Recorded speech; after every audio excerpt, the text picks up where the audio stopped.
name, the identification of the officer is not enough. We want his image. The Temple Police Department gave this officer a week to scrub the internet, a week to scrub the city's profile so that we wouldn't know what he looks like. All the rest of this crap is replaceable. Your kids, your grandmother, your sister is not. There's weeds, there's trees, there's different things that we have to, different elements we have to push away just for us to be able to visit our loved ones.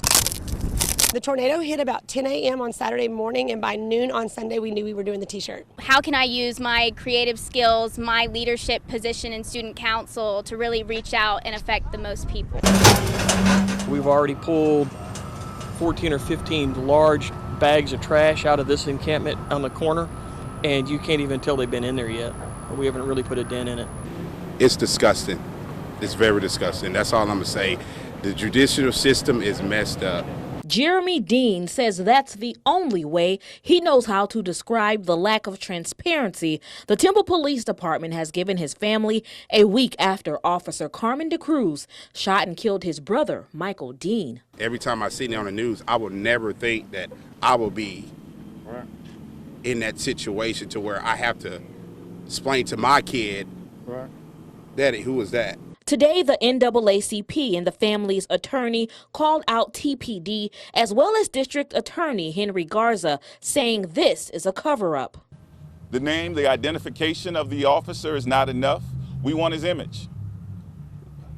The Temple Police Department gave this officer a week to scrub the internet, a week to scrub the city's profile so that we wouldn't know what he looks like. Temple Mayor Tim Davis says it's not up to the Temple Police Department to give the family information as to what led up to the shooting. For anyone other than the Texas Rangers to release anything, in my opinion, would be incorrect. Protesters then marched from City Hall to the Temple Police Department, vowing not to stop making noise until they get the answers they deserve. If he was the one that did something wrong, he would already been plastered all over media saying, you know, this is why they shot him. How he did it. But they're not doing that, and that's what's the most frustrating part. We all wanted to do something, but nobody really knew what to do. 3 days after an EF3 tornado tore through the town of Franklin, you can still find generations of memories, homes, and cars tossed and turned across the ground. The tornado hit about 10 a.m. on Saturday morning, and by noon on Sunday we knew we were doing the t-shirt. Well, it's been 72 hours since the storm ripped apart the south side of Franklin, leaving it in pieces. But now this community starting to pick those pieces up, move forward as a community, as one. Tuesday night, cars lining up at the high school in town to buy shirts. Franklin Strong on the front. We Are One on the back, $10 toward helping a neighbor. Is get with all the groups that are raising large sums of money and try to form some kind of council or committee to where we can get with churches, and I've talked to the sheriff's office already, the Franklin Police Department. The shirts were the idea of Zoe Barnes, the high school student council president who was in College Station when the storm hit on Saturday. How can I use my creative skills, my leadership position in student council to really reach out and affect the most people? We want it to all stay local. We don't want to give it to a third-party organization. We want it to go from Franklin hands to Franklin hands. Because for 55 families recovering from the unthinkable, we don't want to have a family overlooked. So we're trying to get as many people in on our committee as possible. A small helping hand could go a long way.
I could see it coming because we have an open area.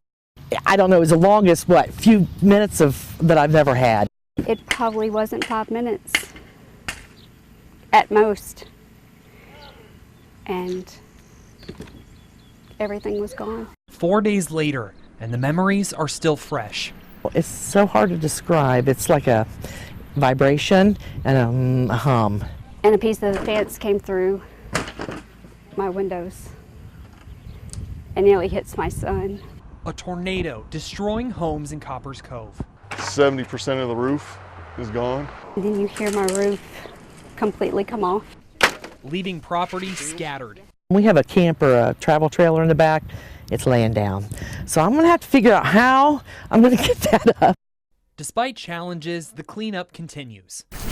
We need the helpers, and any little bit helps. Morning time's good, with the heat, it slows things down in the afternoon. It's very tiresome. We get up before the sun's up. We don't go to bed until the sun's down.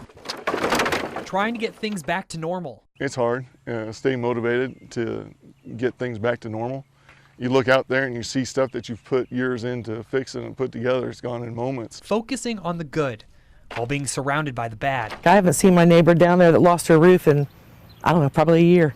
And we met in the middle and kind of talked about it. And leaning on each other and bringing a neighborhood together. All the rest of this crap is replaceable. Your kids, your grandmother, your sister is not.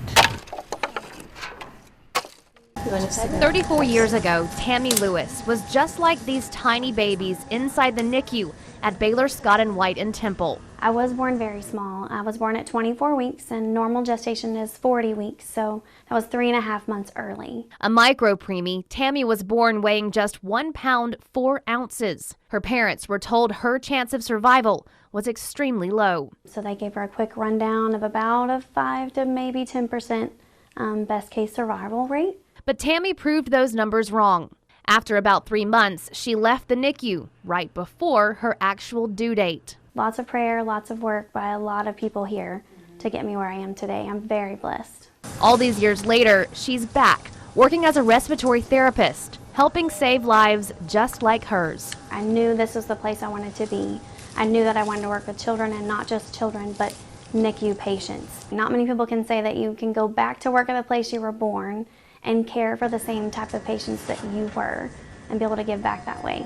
What's even more incredible, several of the doctors, nurses, and respiratory therapists who cared for Tammy still worked here when she started her career. So to be able to, grow up and be an adult and get a job and have a career and then be able to work alongside the people who cared for you was a truly humbling experience. Now she hopes that by being here, she also gives her patients' parents a little hope. To see a success story right there alongside you, day in and day out, working with your child, working with you as a family, getting to know them and showing them there is some hope, there is light at the end of the tunnel. I hope that I can give them a little bit of hope. I told Juicy how proud I was of her, and just to watch this young lady, how much she's improved from her freshman year to her junior year. It's just tremendous. That's just a huge shout out to Coach Moki for giving me this opportunity to be able to be here and play in Waco in front of my friends and my family.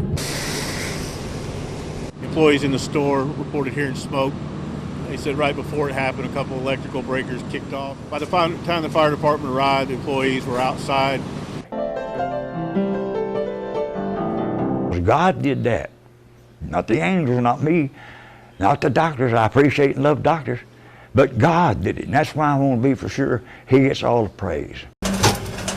We've already pulled 14 or 15 large bags of trash out of this encampment on the corner, and you can't even tell they've been in there yet.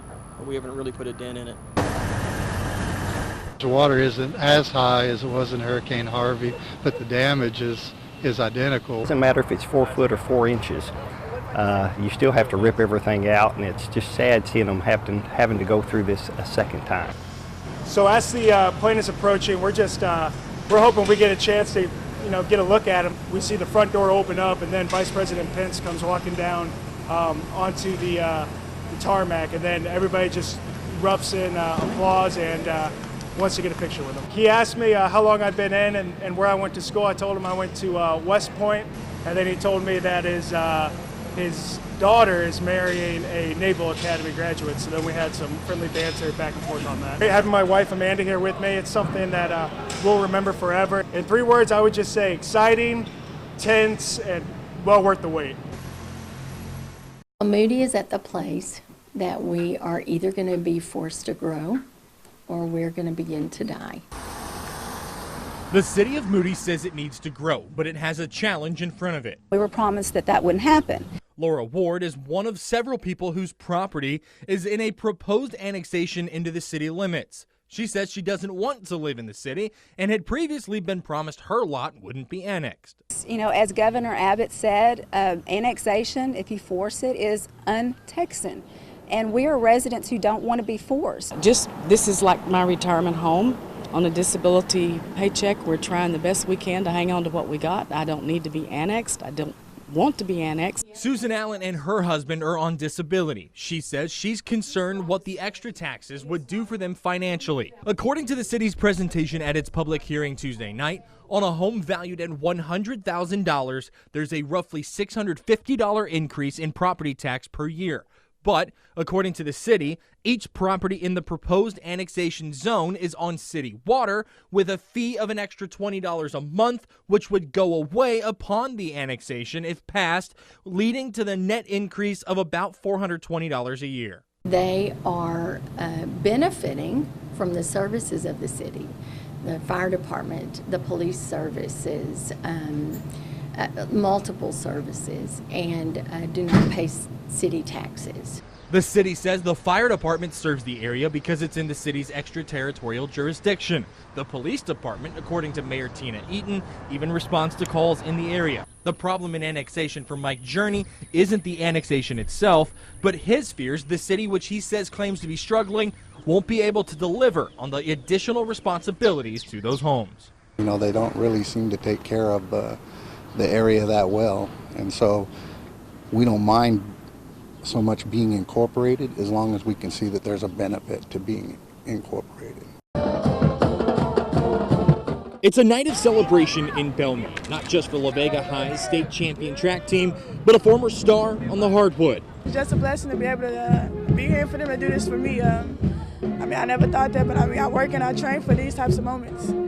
Calvion Landrum, or as everyone knows her, Juicy, starred for the Pirates, winning a state title with La Vega in 2015. Now, she shines down the street for the national champion Baylor Lady Bears. That's just a huge shout out to Coach Moki for giving me this opportunity to be able to be here and play in Waco in front of my friends and my family. Standing up here Wednesday night, a humbling honor for Juicy. She says it's just part of her journey, one that's made her coaches today and yesterday proud. I told Juicy how proud I was of her. And just to watch this young lady, how much she's improved from her freshman year to her junior year, it's just tremendous. And now every single time Landrum wanders the very halls where she grew up and where she wants to coach, she can show her players the endless possibilities. State championship my sophomore year and winning MVP. That was just the biggest moment of my basketball career in high school. Just keep working hard. If she really wants to, I believe she can make the WNBA team. Possibilities Juicy herself is still exploring.